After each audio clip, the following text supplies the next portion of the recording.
A delusional teenager with intentions of pleasing her mother and a burning desire to lose her virginity. I want to lose my virginity to you. Two women on stools face each other. It's Pauline. One shakes uncontrollably in erotic pleasure. The other shakes uncontrollably in pain as blood comes rushing out of her holes. Pauline wakes up from this weird dream. Pauline's sick sister, Grace, is on a rocking chair. It has tubes connected to treat her cystic fibrosis. Bob, Pauline's father, is sitting on the bed. Phyllis, her mom, enters the room.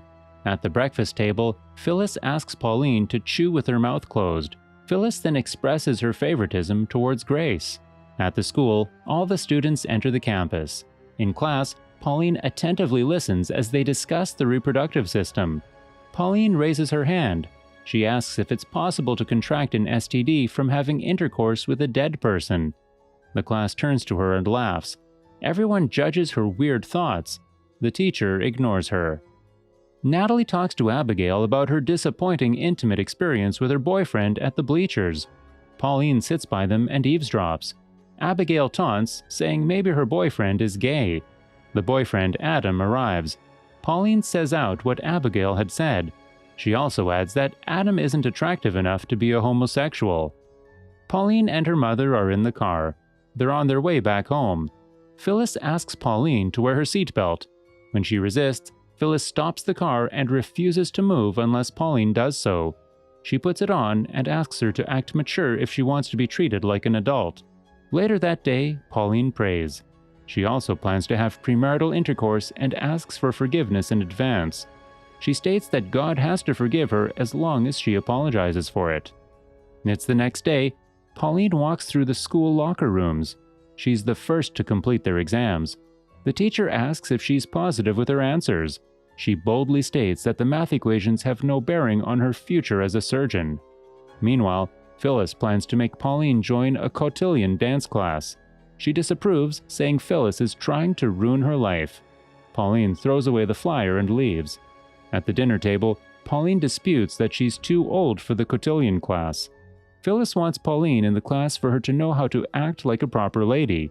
Pauline dreams of an autopsied body later that night. She climbs on top and starts rubbing herself and licking all over the corpse. She wakes up in shock. Pauline approaches Adam and his friends at school. She offers a handshake, but Adam ignores it. Pauline asks him to take her virginity. She gives him her number, and he takes it out of courtesy. Later, Pauline shares her plan to lose her virginity, saying that she wants to be on her period when she's doing it. Pauline pierces her nose. At the breakfast table, Phyllis sees Pauline's new piercing. Bob worries if she correctly sterilized the needle. Phyllis gets mad she ruined her face. Phyllis orders her to remove the piercing. Pauline asks her to get over it. Phyllis asks Bob if she's like her mother because of how tough she's been on Pauline. Bob says that if she did act like her mother, he'd file for a divorce. Pauline stares at their neighbor, who is jump roping. Kimberly is weirded out and stops. Pauline tries to start a conversation. Kimberly refuses and flips them off. Grace defends her sister. She then drags Pauline back inside. Later, Adam calls and accepts her offer. She asks him to pick her on Monday and hangs up the phone. Pauline tells her mother that Adam will be picking her up. Pauline gets a makeover from Phyllis in preparation for her meeting with Adam. Phyllis cheerfully waves goodbye as Pauline and Adam drive away. Pauline and Adam don't waste any time at the motel. Pauline asks Adam to strip down and gets to it right away. Pauline can't help but imagine herself choking Adam when they have sex. Blood starts oozing out of both of them, slowly soaking up the entire bed. Pauline tells Adam to go down on her. Soon, he runs to the bathroom and sees his mouth full of blood in the mirror. Adam brings Pauline back home. Pauline thanks Adam for a great time. Adam cusses at her and leaves quickly. Pauline prays once again. She asks God not to make her pregnant. Pauline gets another dream. A bloodied fetus comes out of her, which is put in a furnace and burnt. Pauline tried to see if she had an STD by checking her blood through a microscope at the school. Natalie and Abigail make fun of Pauline's body in the women's locker room.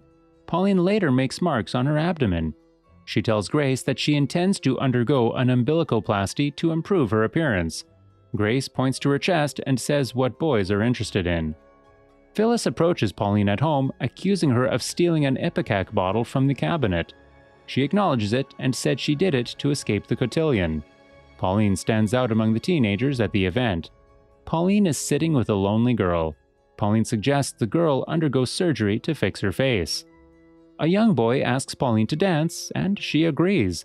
Grace is caught kissing a boy and is punished by Phyllis. At home, the family is in disarray. Bob cleans the muddy shoe prints. Phyllis thinks about her children's behavior. Grace is seen coughing and Pauline biting her nails. The next day, Pauline goes to the library instead of school. Her mother asks where she's been. Pauline says she's been at the library. She doesn't believe it.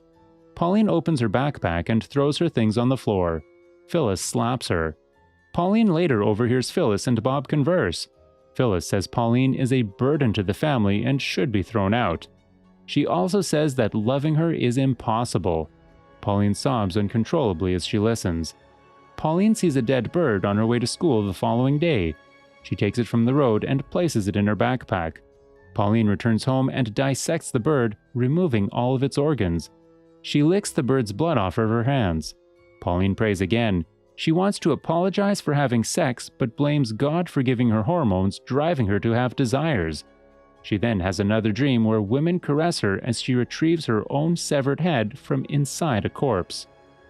Phyllis speaks with her the following morning. She agrees that she has been thinking about her actions and that her mother was similarly abusive. She informs Pauline that she does not wish to have a similar relationship with her. Pauline ignores her mother's approach and walks away. The next morning, the family discovers that their home has been vandalized. Natalie and Abigail are two of Pauline's suspects. She goes to school, finds Natalie, and slams her head on a locker, causing her to start bleeding. Pauline blames hormone imbalance and mental health issues at the principal's office. Pauline admits to Phyllis that she has a personality disorder at home. She has a dream later in which she is worshipped by a group of people with blood and guts strewn around her neck. Phyllis informs her at breakfast that they have agreed to send Pauline to a psychiatrist. Phyllis gets a call from Grace's doctor later that day. Grace will soon require a lung transplant, she informs Bob. Grace sits with Pauline, who vows to do everything she can to help her. Pauline praises her parents for putting up with her at the dinner table. Pauline tells them she wants to make a change in her life and help Grace with her condition. Later that night, Pauline expresses her gratitude to God for the last time. Grace's dimensions are measured. Pauline then sits with her surgical tools on the restroom floor. She has another dream about performing actual surgery. She laughs when she wakes up. Pauline apologizes to Kimberly outside. She tells her she's got old ropes. As they go inside to get them, she covers Kimberly's face with a cloth and drags her away. Inside the room, Pauline tries to fix Grace's hair. She then tells Grace that she will be grateful for what she is about to do in the future. Pauline covers Grace's face with a handkerchief till she passes out. Pauline prepares for surgery by shaving her head in the bathroom. Grace and Kimberly's bodies are in the garage, motionless and open. Grace's lungs are carefully removed and replaced with Kimberly's by Pauline. In the meantime, Phyllis comes. Bob is tied and unconscious. When she eventually arrives at the garage, she is confronted by Pauline's efforts. Pauline apologizes for her flawed strategy and invites her to inspect Grace's sutures. When Phyllis sees the two dead girls, she is overcome with emotion. She does, however, approach Pauline and hugs her. Both Pauline and Phyllis cry and scream. And that's where the movie ends. Make sure to check out the next movie, displayed on your screen right now, and subscribe now with all notifications enabled to not miss out on future videos.